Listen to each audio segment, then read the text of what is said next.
This is part 2 in a series of videos exploring the identity of the Roaring Knight. Some things might not make a whole lot of sense if you haven't seen the first part, which I'll link in the description below. On with the theory. I'm getting it! Oh, fuck, why didn't you tell me about this guy? Knight! Oh, Roaring Knight! Rudy, why didn't you say he could do this? Alright, before we begin, there's a couple of matters that need addressing. First of all, I'm blue now, not a big deal, let's move on. Secondly, I need to issue some corrections on my previous video. The Roaring Knight is Chris's knife. First correction, the title is wrong.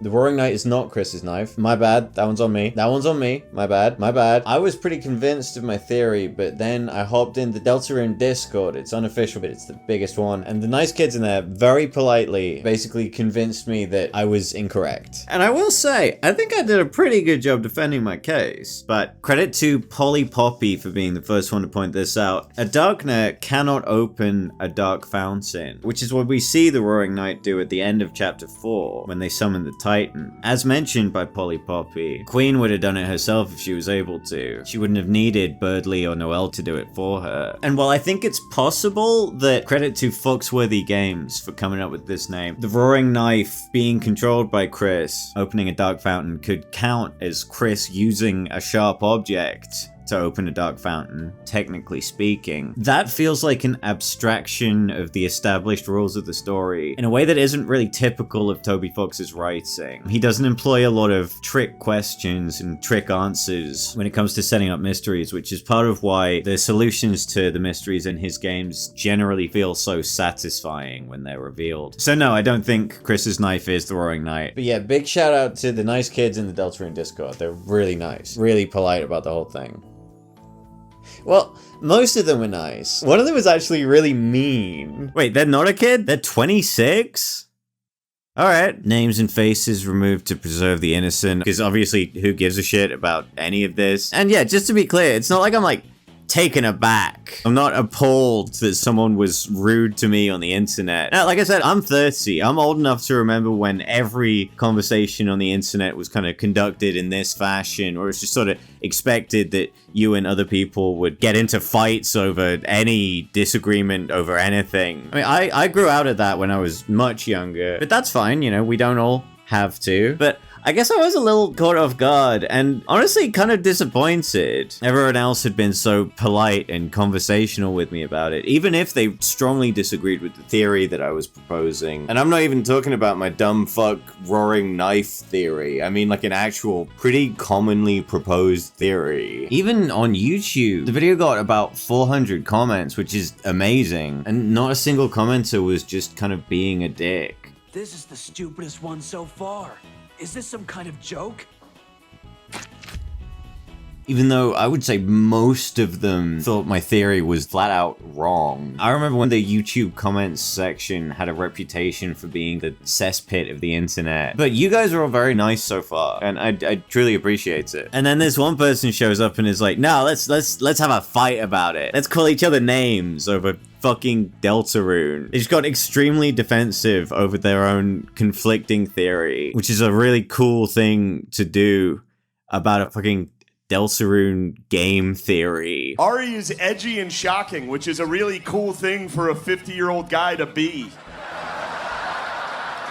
Isn't it cool? And so my first thought obviously was like, just don't interact with a person like that. And yeah, I guess it's not just me. I guess this is just a thing they do when talking to new people about Toby Fox games. It is undeniably quite funny to be someone who cares this much about DELTARUNE to the point that you're like name calling over it while clearly having internalized none of the messaging. Yeah, you should be kind to those around you. No, I'm not really into that. I'm into theories. But I was talking to my brother about it. I was telling him, yeah, there's this person in the DELTARUNE Discord who like gets really mad at you if you propose a particular theory. I'm being mysterious about the name of the theory and the nature of the theory, but I think you probably know what it is because you probably read the video title because you clicked the video. And I told my brother, yeah, I think I'm just gonna avoid talking to this person. And my brother said, but wouldn't you love it if you were right and they were wrong. And you had something you could point to and go, look, I was right about this and you were wrong. So that's what's up. One total stranger was slightly rude to me in an online chat room, and that's the thing that inspired me to make a follow-up to my most successful video ever. Strap in, bitch. We're going to the moon. No, that doesn't have anything to do with the video, actually. I hope you brought some flowers, bitch, because we're going to the hospital. Yeah, just cracked my window open. What did that window and I have in common?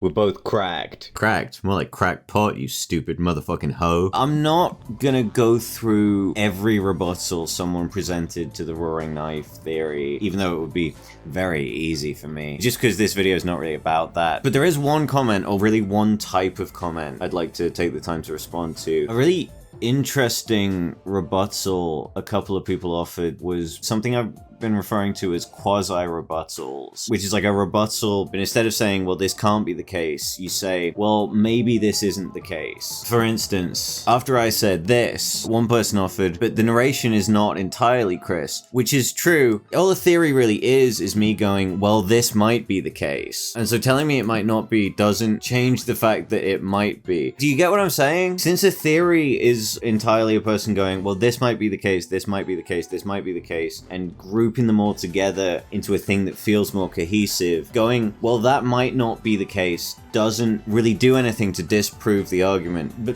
fortunately, I don't expect I'll be receiving any of that type of comment on this video, because the previous video was a theory, and this one is just a fact. There's no ifs, ands, or buts, there's no maybes. The Roaring Knight is Rudy Holiday. For the remainder of this video, I'm only going to be telling you things that I know to be true. After all, there is no may or might when we're talking Rudy Knight. I am not on fentanyl. Please don't put in your YouTube comments that I'm on fentanyl. I'll admit it, I'm only human. I laughed when I saw the motherfucking Gerson Boom video. Who didn't? But I didn't consider Rudy Knight a real possibility until I saw a pretty excellent video by Gloop. He started uploading stuff 5 months ago and now has 5 times as many subscribers as I do, which is cool. Gloop's video, in a rare twist for the Deltarune fanbase, wasn't even agenda posting in support of one particular candidate, but there's a 3.5 minute section in the middle of his video where he discusses the possibility of Rudy being the knight. Pronoun check, none listed, I'll just go with he, him. I'm amenable to being corrected. In his video, Gloop just goes over the basic evidence suggesting that it's possible for Rudy to be the knight, which I'll just replay here. All credit to Gloop, of course. He made a pretty great video you should go check out. To me, it's sort of the definitive, you know, going over the options style video coming out of chapter 4. Although I can't help noticing he missed one. And at 30 is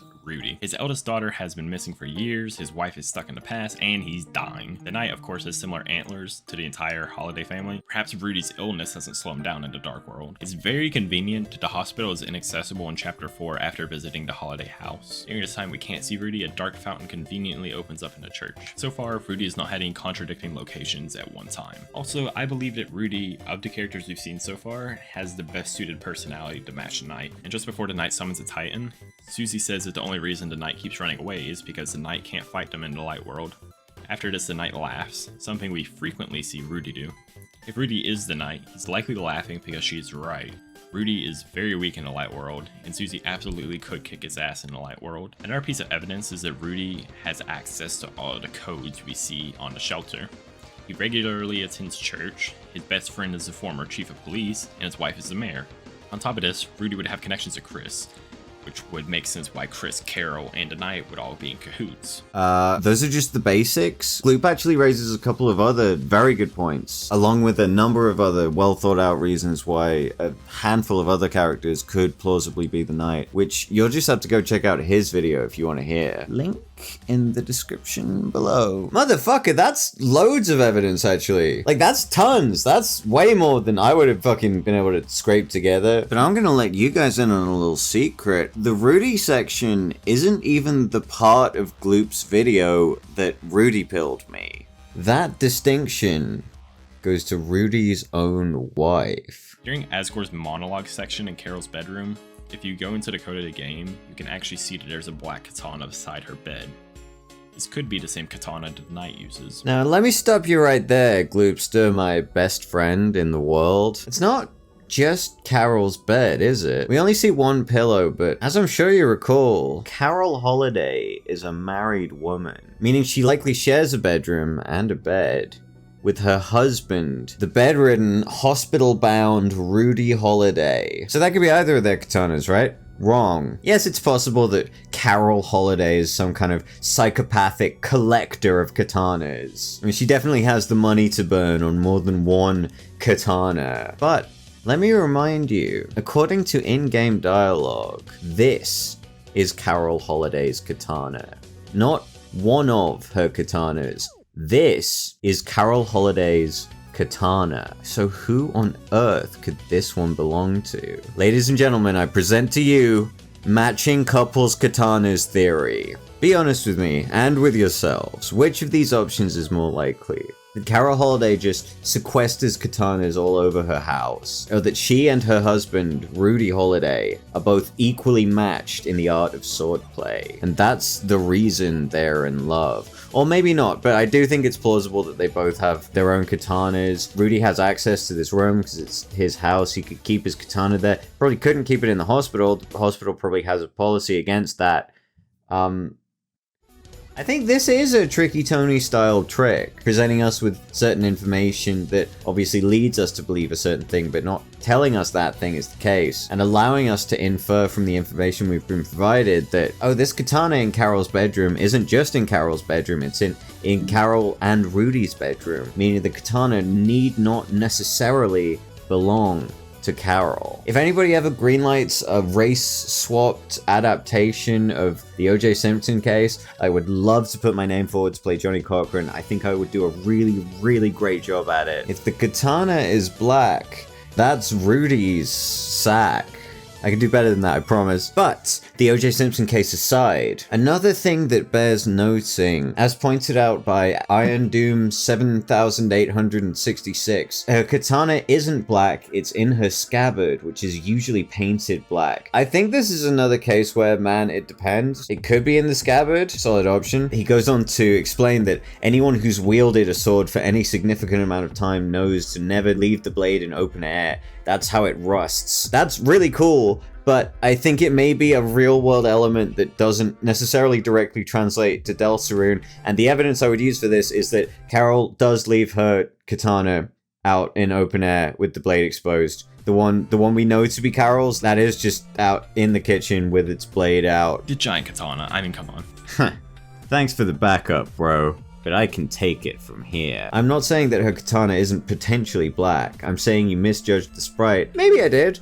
Maybe I didn't. Either way, evidence that points to this being the sword used by the Roaring Knife, either Carol or Rudy, by which I mean Rudy, is that the blade is chipped after Susie kind of whacks it with her axe if you win the Roaring Knight fight, and it being in the scabbard would conceal this. The chip might also just be quite small. Stuff tends to kind of change shape and size in the Dark World. I think maybe the chip would be like invisibly small in the real world. But I think my favorite option here is that Iron Doom 7866 is correct and the sword is in its sheath, and that's why you're unable to tell whether the blade's chipped or not. That's a cool point, right? Moving on. What my man has failed to account for is that there's a girl on Discord who's really, really mad about this for some reason. The counter-argument that disproves Rudy Knight, as presented by this chick in the Deltarune Discord, is that Rudy entering the Dark World and growing stronger as a result of it is not how Jane Foster type shit works. Some of you may be confused by this. That's because Jane Foster isn't in Deltarune. This assertion that the knight gets stronger temporarily, but being the knight is what's killing him, is not in any way substantiated by anything we're told by Deltarune. I'm of the opinion that you shouldn't call people stupid for not believing something that isn't in any way indicated by the game that you're talking about. It's just a bad argument, but that's okay.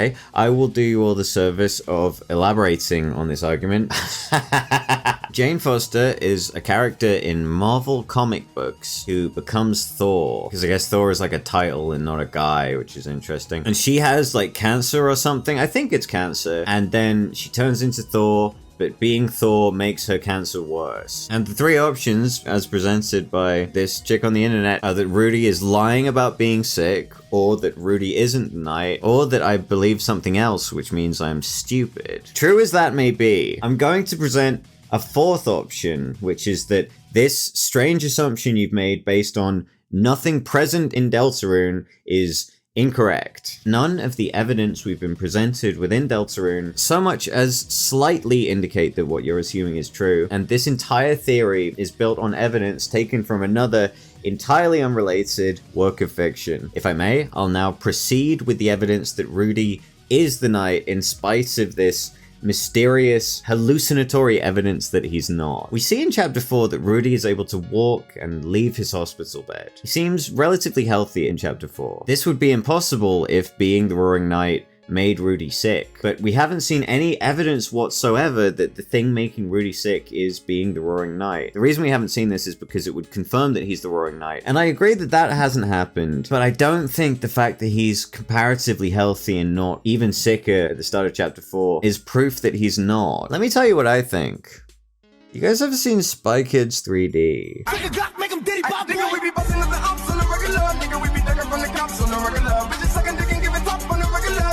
Here's something we agree on, whether we believe Rudy is the Knight or not. The reason Rudy is sick and dying is not a result of him entering Dark Worlds as the Knight. If he's not the Knight, it's self-evident that that's not the case. Therefore, if Rudy is the Knight, which he is, his sickness must be caused by something else. Being the Knight must not be having a negative effect on his health. This makes intuitive sense. The Fun Gang aren't like fucked up and sick when they get out of Dark Worlds, so why would Rudy be, you know? I mean, he was fucked up and sick to begin with. I'm not saying he's less fucked up and sick. I'm saying, like the Fun Gang, Rudy leaves the Dark Worlds in the same state he entered them. We haven't seen anything to indicate that going in Dark Worlds and going on adventures in Dark Worlds makes you sick. So why on earth, what is the basis of this assumption that Rudy is a victim of Jane Foster shit? What's the correlative link? I'm not seeing any proof. What I believe is that entering the Dark Worlds actually gives Rudy a boost of energy. Either because he's magically empowered, he's doing like heal spells on himself or something, or just because it's great fun. You know, Deltarune's a game about escapism. Susie and Chris love going on adventures in the Dark Worlds. Maybe Rudy does too. Maybe when he gets out, he's like, damn, that was a great adventure. Maybe I'll go to church tomorrow. I'm just spitballing here. Dark World magic is clearly more expansive than we've seen it presented. Whoever is the Roaring Knight, assuming they're a Lightner and not like a weird death zombie, is casting some kind of spell on themselves to change their appearance. They can do shape-shifting spells to turn into a bird guy. They can telepathically control swords and stuff. I think they're probably also capable of healing themselves. Healing seems like fairly low-level magic in Deltarune. It seems like it's a pretty easy one for anyone to learn, so I see Rudy just blasting himself full of healing. Yeah, I see Rudy just like shooting up on heal spells anytime he's in the Dark World, which probably carries over, at least psychologically, when he leaves the Dark World. Just to reiterate a couple of points Gloop made, Rudy isn't busy, he's available at any time when we know the Knight is active. He wouldn't have to rush around like Asgore or Carol to get things done. The Knight's personality seems reflective of Rudy. He laughs a bunch. He's the character we've seen laugh probably the most in the game, outside of maybe Susie. I would have to go and check, which I'm not going to do. But one of his key characteristics is that he loves to joke around and have a good time, much like myself. Rudy would be a great hang. I think the recurring gag of him threatening to kick people's asses is foreshadowing as well. He does it to Birdley, he does it to Susie, he does it to Chris. I think the reason he keeps making that gag is because him saying that is Toby setting up the fact that he will at some point kick our asses, or may have already done so, and we'll have to kick his ass back. Most notably, we see him laugh when Susie points out, hey, you probably can't fucking fight us in the light world. And yeah, I think he's laughing because he knows that's true. These kids would beat the fuck out of him. They're rowdy teens, and he's an old, sick, depressed guy. His fucking daughter's missing. They kick the fuck out of him. Which begs the question, if Rudy's old and sick and sad, how the fuck is he gonna carry Officer Undyne, the strongest Lightner we've seen in the light world? How's he gonna drag that bitch all the way to the damn bunker with the symbols on it? And here's where I present my really, to me, very kind of obvious answer to that question. What I'm calling the third man theory. I've also been referring to it as the relay race theory, which I think is maybe a more apparently descriptive name, but I like the name third man theory because it's the name of a really cool movie.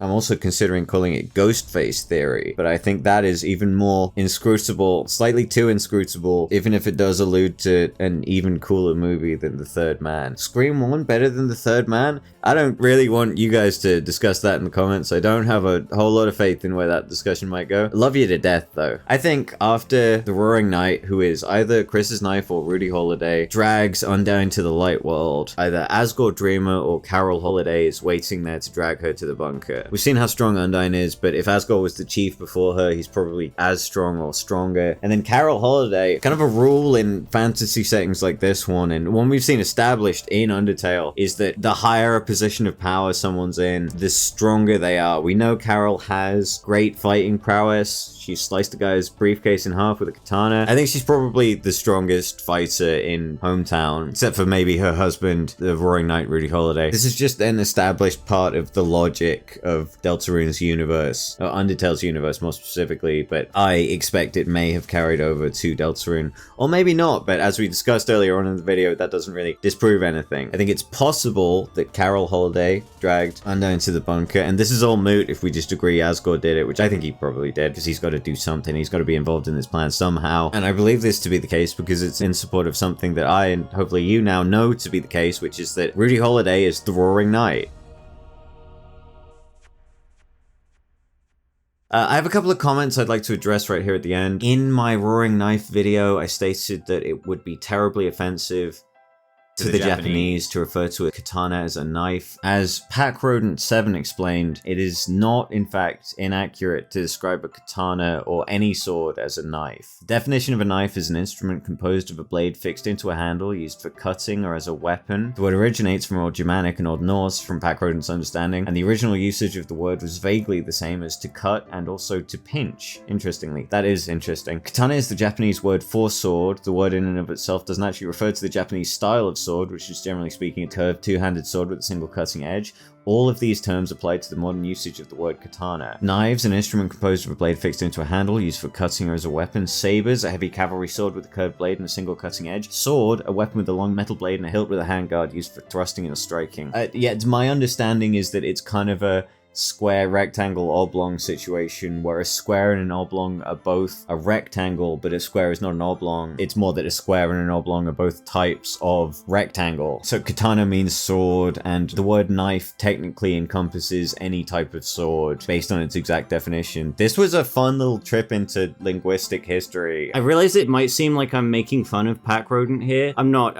Swords and knives are legitimately one of my special interests, so this is incredibly interesting to me. The joke here is that I'm forcing you to listen to me ramble about this stuff when you just want to be learning about Deltarune. But I do appreciate PackRodent's comment because I personally find it very interesting. I was obviously being kind of tongue-in-cheek when I made my comment about a katana not being a knife, and I wasn't expecting to get such a thoughtful comment in response, but I fully appreciate it. PackRodent, if you're watching this one, I legitimately really appreciate your comment. If you ever have any other similar corrections to offer, I would truly like to hear them. One other comment I got, which I'd like to highlight, is just like one of the sickest comments I've ever read in terms of just like the raw argumentative power. I'm genuinely like in awe. It contains the most immaculate straw man, which I'm just unable to offer any counter to because he just left me on my knees with this. Pause. As someone who likes to kind of stir the pot, as somebody who likes to kind of rile people up, this is the kind of example that you all need to be following. I mean, every single comment on this video